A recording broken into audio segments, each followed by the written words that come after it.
Brigitte Bardot est engagée depuis toujours auprès de la défense des animaux. Un combat qui a parfois été lourd à porter pour la célèbre actrice, qui révèle dans un documentaire réalisé par Mireille Dumas avoir été menacée de mort à de nombreuses reprises. L'engagement de la vie de Brigitte Bardot, ce sont les animaux.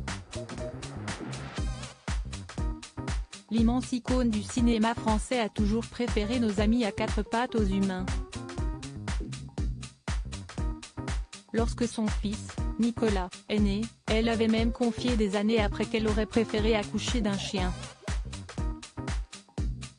Du haut de ses 88 ans, Brigitte Bardot poursuit depuis toujours son engagement pour la cause animale.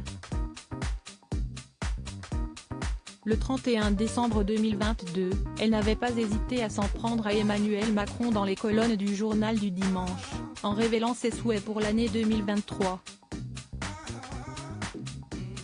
Que Macron ne soit plus là. Il ne s'occupe de rien. Il ne fait rien pour les gens, ni pour les animaux.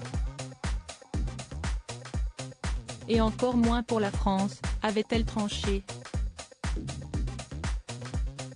Le 26 mai dernier, Bébé avait pris la défense des grenouilles dans une lettre ouverte, après que des gros ploucs s'étaient plaints du croassement nocturne de ces dernières. Les ennemis de Brigitte Bardot. Mais avec cet engagement sans faille, Brigitte Bardot ne s'est pas fait que des amis.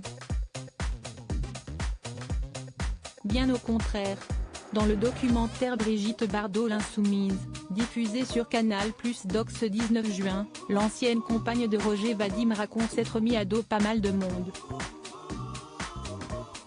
La première fois que j'ai fait une émission de télé en disant que je ne mangeais plus de cheval, il y avait tout un comité de bouchers chevalins qui m'attendait, avec les tabliers remplis de sang et des grands couteaux.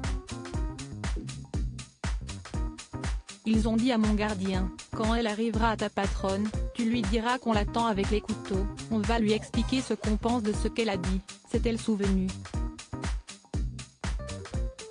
Dans une interview datant de 2006 et rediffusée dans ce documentaire réalisé par Mireille Dumas, Brigitte Bardot revient aussi sur la haine qu'elle a suscitée auprès de la communauté des chasseurs. Ils m'ont menacée de mort. Je me suis même demandé si je devais continuer ce combat. Et j'ai continué, a-t-elle confié. Un combat qu'elle poursuivra jusqu'à son dernier souffle.